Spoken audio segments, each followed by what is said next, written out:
This conference will now be recorded.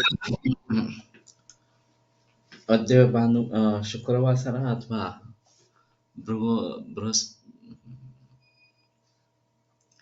भृगुवासरः मार्गशीर्ष कृष्ण द्वादशी दिनांक 31 December 2021 Rasaratna समुच्चय शंखं चक्रं जलौकान् दधतमृतघटं चारुदोर्भिश्चतुर्भिः सूक्ष्मस्वच्छातिरुद्यां शुकपरिविलसन् मौलिमम्भोजनेत्रं कालाम्भोदोज्ज्वलाङ्गं कटितटविलसच्चारुपीताम्बराढ्यं वन्दे धन्वन्तरिं तन् निखिलगगनप्रौढदावाग्निलीलम् प्रौढदावाग्निलीलम् ब्रह्मणो हि समारब्धा मात्रेयाद्येषु पूजिताम् अस्मदाचार्यपर्यन्तां वन्दे गुरुपरम्पराम् आयुर्वेदरतं वन्दे माधवाख्यं महागुरुम् आयुर्वेदामृतं सर्वं शिष्येभ्यो यः प्रदत्तवान् द्रष्टाज्ञानी दृष्टकर्मा कृतकर्मा तथैव च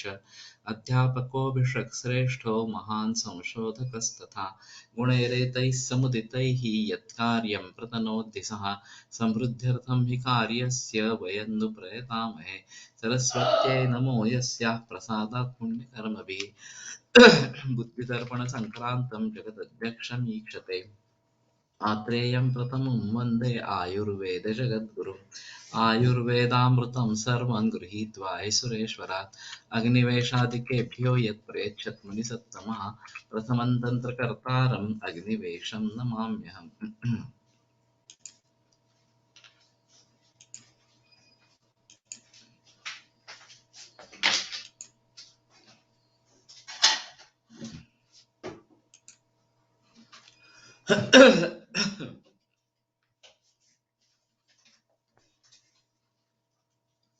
देवतालीं हरिक्रान्तां रेकॉर्डिंग चालू आहे ना.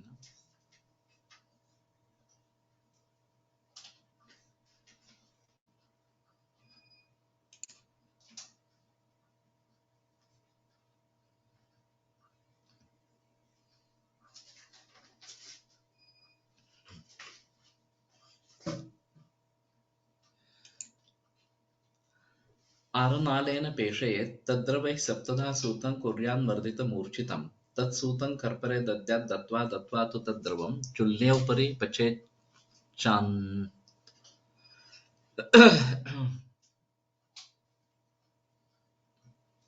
चान्नौ शायद भस्मस्यात् लवणोपमम्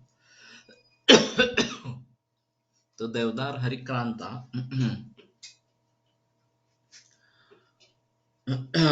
विष्णुक्रांता आरन आलेना पेशेत इसका कांजी के साथ पेशेंट करना चाहिए तद्रवे सप्तधा सुतम कुर्यान मर्दित मूर्छितम और उस द्रव से 7 बार भारत का मर्दन और मूर्छन इस प्रकार का करना है तो सूतम कर्करे दत्वा और फिर उस मारुत को सर्पर में रखकर दत्वा दत्वा को तद्रवम वो द्रव डालते रहना है चुल्लियों पर पचे सामने भस्मस्या लवणोपम और चूल्ही पर उसका पचन करता रहना है तो लवणोपम इस प्रकार का भस्म हो जाता है. ये थोड़ा आसान है. विष्णुक्रांता और ये दोनों मिलने वाले इस प्रकार के हैं. अपामार्गस्य बीजाने तथे अपामार्गाणी है देवदाली ने देवदाली आणि विष्णुक्रांता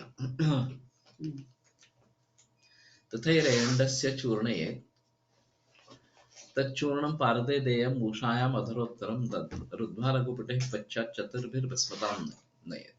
ये भी आसान है. अपामार्ग बीज और एरंड का बीज उसका चूर्ण करना तच्चूर्णं पारदे देयम् उषायाम् अधरोत्तरम तो मूषा में ऊपर और नीचे ये चूर्ण देना है और लघु पुट से पचन करना है तो 4 पुट में भस्मता हो जाती है. पारद का भस्म हो जाता है. पण हे शुद्धीपूर्वकच ना सगळं. हो शुद्धीपूर्वक तर आहेतच.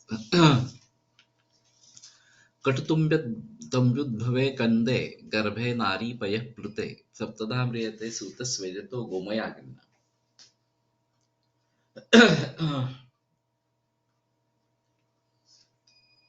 तो कटुतुम्बी का कंद ये गर्भ जिसमें है और नारी पयः प्लुत इस प्रकार का पारद 7 बार करने से और गोमय अग्नि देने से उसका भस्म हो जाता है।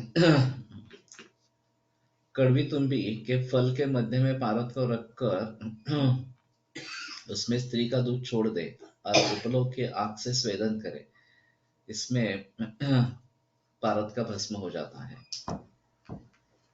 तो ये लेकिन कटुतुम्बी ये कड़वा भोपड़ा या दूधी इस प्रकार का होगा और वो आसानी से मिलेगा ही ऐसा नहीं बता सकते। अंकोलस्य शिफावारी पिष्टम खल्ले विमर्दयेत् सूतं गन्धकसंतुल्यं दिनान्ते तं निरोधयेत् पूटयेत् बुधरे यंत्रे दिनान्ते स मृतो भवेत्। तो अंकोल का शिफावारी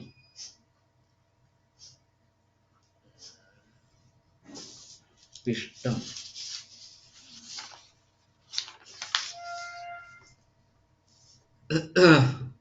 अशेल की जड़ या स्वर,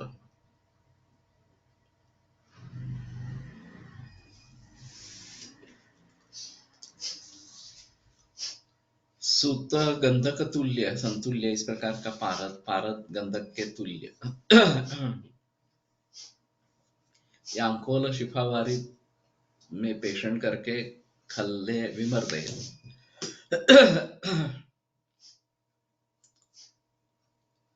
और दिनांते तम निरोधयेत् पूटयेत् भूधरे यंत्रे, तो भूधर यंत्र में उसके ऊपर पुट देना है। दिनांते से मृतो भवेत्, तो सुबह तक वो उसका भस्म इस प्रकार का हो जाता है। तो भस्म के काफी विधि बताए गए हैं, मालूम नहीं पारद भस्म मिलता नहीं है और फिर उसके लिए रस सिंदूर का प्रयोग किया जाता है। जहां जहां पारद भस्म है वहां रस सिंदूर का प्रयोग किया जाता है। वटक्षीरेण सूताभ्रौ मर्दयेत् प्रहरत्रयं पाचयेत्तेन काष्ठेन भस्मी भवति तद्रसः। ये भी सिंपल है।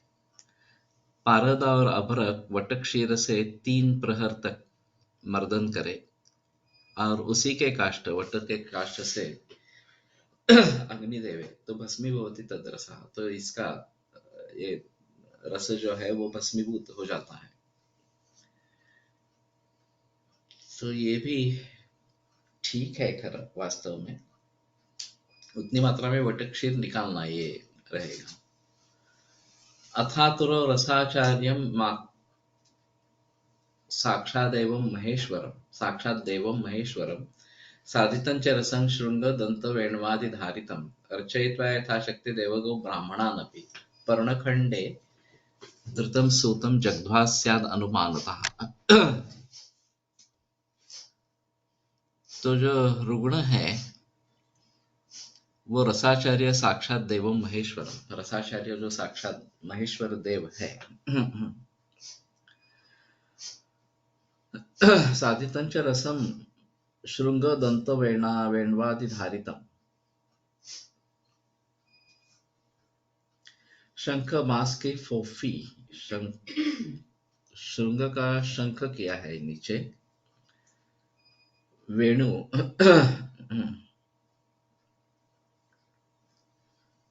के यथाशक्ति महोत्सव के साथ पूजा कर अर्चयित्वा यथाशक्ति देवगो ब्राह्मणानपि, और देवगो ब्राह्मण इनकी भी यथाशक्ति पूजन करके पर्णखंडे धृतम सूतम,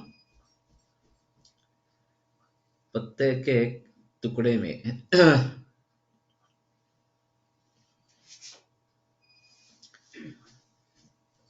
अनुचित अनुपान के साथ पारद भस्म का सेवन करना चाहिए। तो एक अहम बात इस प्रकार की होगी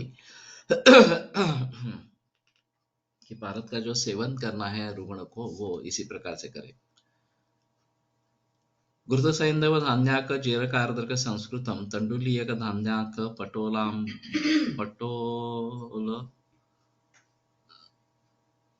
अलम्बुषादिकम्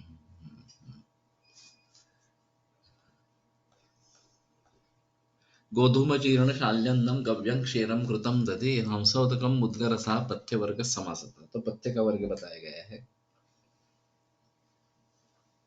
घृत सैंधव धान्याक जीरक आर्द्रक संस्कृत तंडुलियक धान्याक पटोल अलंबुषा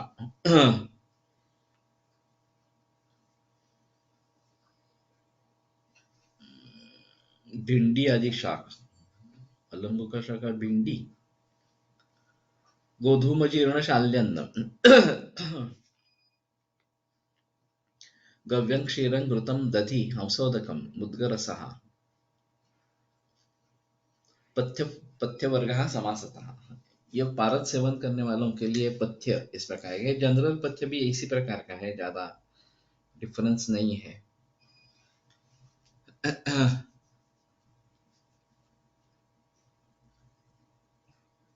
बृहति बिल्व कुष्मांडम वेत्राग्रम कारवेल्लकम माशम मसूरम निष्पामम कुलित्थम सर्षपं तिलम लंघनोद्वर्तन स्नान ताम्रचूड़ सुरासवान अनुपमांसम धान्याम्लं भोजनं कदलीदले कांस्ये च गुरुविष्टंभि तीक्ष्णोष्णं च पृशन्ते।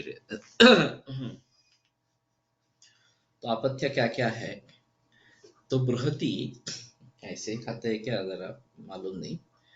बिल्व कुष्मांड वेत्राग्र कारवेल्लक माश मसूर निष्पाव पुलत्थ सर्षप तिल लंघन उद्वर्तन स्नान, अरे बापरे, ताम्रचूड़ एक कुक्कुट है, सुरा आसव अनुपमांस धान्याम्ल भोजनम कदली दले और कांस्येच, कांस्य भाजन में भी भोजन निषिद्ध इस प्रकार का है। गुरु विष्टंभी तीक्ष्णोष्ण वृषंते चेत, गुरु विष्टंभी वृष तीक्ष्ण उष्ण, जो वृष तीक्ष्ण उष्ण वो सब खा ले। तो इसमें काफी पदार्थ है, तो सभी को देखना पड़ेगा। कंटारी फलकांचिकंच कलमस्तैलम तथा राजिका निम्बुकम कतकं कलिंगकफलम कुष्मांडकं कर्कटी कारी कुक्कुटकारवेल्लकफल कर्कोटिकाया फलम वृंताकंच कपित्थकम खलुगण प्रोक्त ककारादिका। तो ककारादि गण बताया गया है। क काय आहे ते? निषिद्ध असं स्वरूपाचं. ते झालं, पण क कोणते कोणते असतात? म्हणजे कनी का आले? असं का आलंय नहीं सांगता येते, पण ये काफी प्रचलन में है ककार आदि वर्ज्य इस प्रकार से। जमदग्नि के भी प्रयोग में ककार आदि वर्ज्य इस प्रकार से बोला जाता है। कंटारी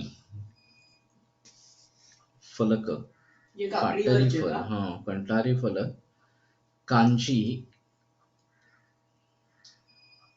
कमठा, कलमहा यहाँ पे है, इसमें कमठ है। तो कछुए का मांस, तैल, राजिका, निंबूक, कतक, कलिंगक फल, तो इंद्रिय, कुष्मांडकं, कर्कटी, काकड़ी, कारी, मोर तथा मुर्गे का मांस,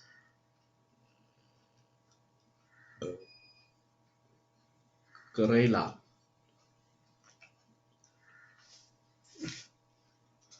कारी का मतलब नहीं दिया, मोर का और कुक्कुट का। हाँ। भस्म घेत असताना हे वर्ज्य, भस्म सेवन करताना हे वर्ज्य, वर्ज्य है। कर्कोटिकाया फलम, वांस करटोली, वृंताकंच कपित्तकम खलुगण प्रोक्त ककारादिका। वृंताक और कपित्तक ये ककारादिगण बताया गया है। देवी शास्त्रोदित स्वयं ककारादिगणो मतः शास्त्रांतर विनिर्दिष्टा कथ्यते अन्य प्रकारतः। तो ये देवी शास्त्र से बताया गया ककारादिगण है, शास्त्रांतर विनिर्दिष्टा दूसरे शास्त्र में बताया गया है, कथ्यते अन्य प्रकारतः, तो दूसरे किसी प्रकार से ये बताया गया है इस प्रकार से। कंगुक कंदुक कालकूट कालकुक्कुटकल क्रीडाकुलत्थास्तथा कंटारी कटुतैलकृष्णगलक कूर्मकलायः कणा कर्कारुश्च कठिल्लकश्च कतकं कर्कोटकं कर्कटी काली कांजिकमेष कादिकगण श्री कृष्ण देवोदिता। ये देवी के द्वारा पहले बताया गया था। देवी शास्त्रोक्त ककारादिगण है। अब श्री कृष्ण देवोक्त ककारादिगण। तो कंगु कंदुक सुपारी, कोल बेर कुक्कुट कलकरोड़। कलकरोड़ ये मयूर इस प्रकार का है।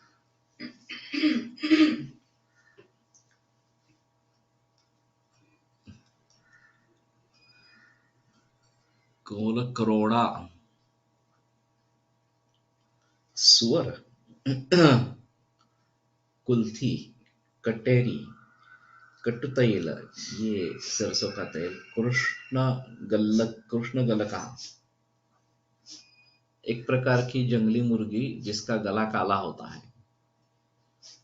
हाँ, इसको ये क्या कहते हैं? कड़कनाथ, कड़कनाथ कोंबड़ी।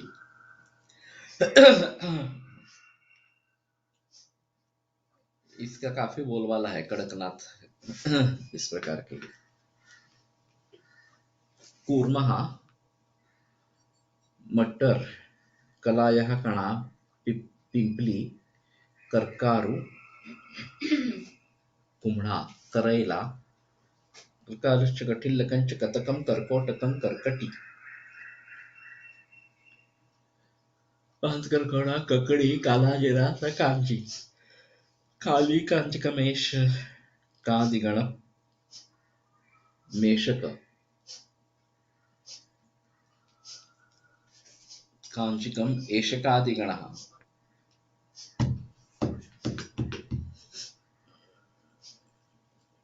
ये एषक या मेषक इसके बारे में कुछ बताया नहीं गया।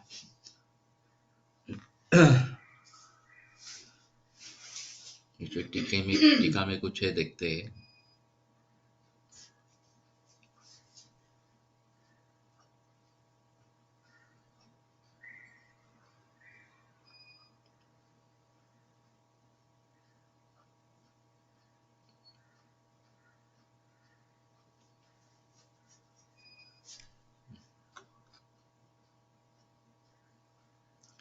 यस्मिन् रसे च कंठोक्त्या ककारादिर्निषेधितः तत्र तत्र निषेध्यस्तु तदौचित्यम् अतोऽन्यथा। जिस रस के बारे में ककार आदि निषेध बताया गया है, कंठोक्त्या बोलकर बताया गया है, स्पष्टतया ककार आदिगण का निषेध किया गया है, वहां ककार आदिगण निषिद्ध है। इनके अतिरिक्त अन्य स्थानों पर ककार आदिगण के पदार्थों का सेवन किया जा सकता है। तदौचित्यम अतोऽन्यथा, तो उसमें निषेध का औचित्य है और दूसरे में वो नहीं है। इस प्रकार पार्लरची काही औषधं घ्यायची असेल तरी ककारादिगण घ्यायचा नाही। नाही, जिथं स्पष्ट निर्देश असेल की ककारादिगण निषिद्ध आहे तिथेच घ्यायचा आहे, बाकीच्या ठिकाणी घेतलं तरी चालेल। आणि श्रीकृष्ण देव वगैरे म्हणजे ह्या लोकांनी हे तयार केलंय। त्यांच्या ग्रंथातनं सांगितलं आहे ककारादिगण निरनिराळ्या प्रकारांनी तेच द्रव्य आहेत, पण बदलून हे ग्रंथोक्त नाहीये का? ते ग्रंथ आपल्याकडे उपलब्ध नाही आहेत। उद्गारसिद्ध दधन्यम कृष्णमीनम सजीरकम अभ्यंगम अनिलक्षोभे तैलैर्नारायणादिभिः। यदि उद्गार आते हैं तो दध्यन्न, काली मछली कृष्णमीन और जीरक इसके साथ अभ्यंगम अनिल क्षोभे, और वात का क्षोभ होता है तो नारायण वगैरह तेल से अभ्यंग करे। अरतौ शीततोयेन मस्तकोपरि सेचनम, अगर आरती हो जाती है तो शीत जल से मस्तक के ऊपर सेचन करना है। तृष्णायाम नारिकेलाम मुद्गयूषम सशर्करम, प्यास होती है तो नारिकेल जल और सशर्कर मुद्गयूष इस प्रकार का देना है। तो व्यापक अगर होते हैं तो उसका ये विधि बताया गया। द्राक्षा दाडिम खर्जूर कदलीनां फलं भजत रसवीर्य विवृद्ध्यर्थं दधि क्षीरेक्षु शर्करा शीतोपचारम् अन्यच्च। द्राक्षा दाडिम खर्जूर कदली इनका फल सेवन करें रसवीर्य विवृद्ध्यर्थम, रस और वीर्य की वृद्धि के लिए, दधि क्षीरेक्षु शर्करा, दधि क्षीर इक्षु शर्करा, शीतोपचारम अन्यच्च, और बाकी भी शीतोपचार करने हैं। तो ये काफी उष्णवीर्य इसी प्रकार का है। फिर भी दध्यन्नम कृष्णमीनम सजीरकम, ये वात प्रकोप के हिसाब से बताया गया होगा ऐसा लगता है। रस त्याग विधौ पुनः बक्षेत बृहति बिल्वम सकृत साधारणो विधि। और जब रस सेवन बंद करना है तो बृहति और बिल्व इनका भक्षण करे एक बार, और साधारण विधि का सेवन करे।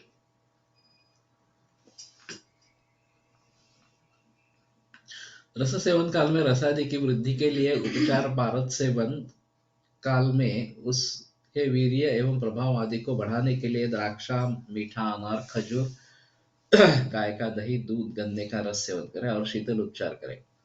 भारत का सेवन बंद करने के बाद बड़ी कटेरी का फल तथा बेल का फल एक बार सेवन करने का सामान्य नियम है। तो ये 11वां अध्याय समाप्त हुआ। अथ 12वाध्यायः अथ चिकित्सितम्, ज्वरचिकित्सा प्रकरणम्।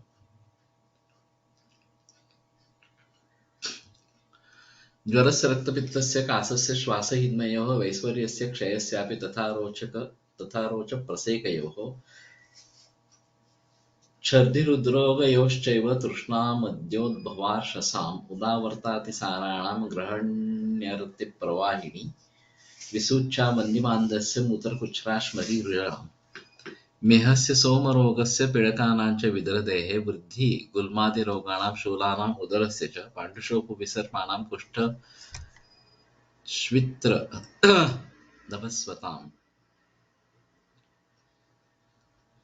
वातासरस्यार्दानां च वन्ध्यानां गर्भिणीरुजाम् नेत्ररोगे सूतिकाबालरोगाणाम् उन्मादे अपस्मृतोऽपि नेत्ररोगे कर्णरोगे नासारोगास्य रोगयोः शिरःसञ्जातरोगेषु व्रणे भगिने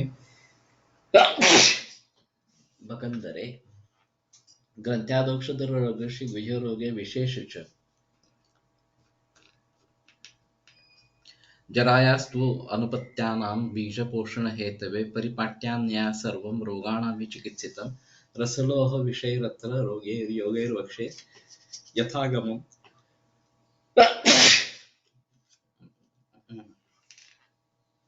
तो इन सभी रोगों की चिकित्सा यहाँ पे बताते हैं, ऐसा कहना है।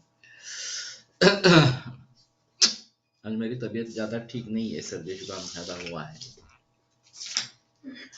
तो यहीं पे रुकेंगे। कल इसको आगे बढ़ाएंगे 317। तो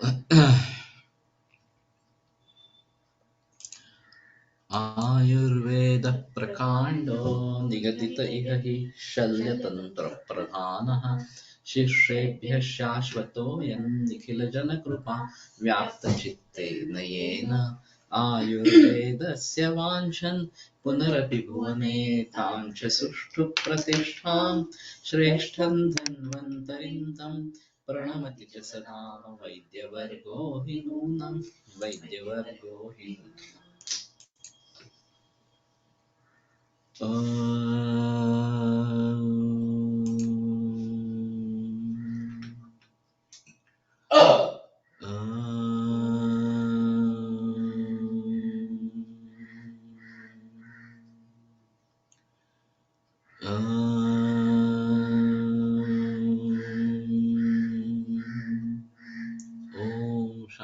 शांति शांति शांति।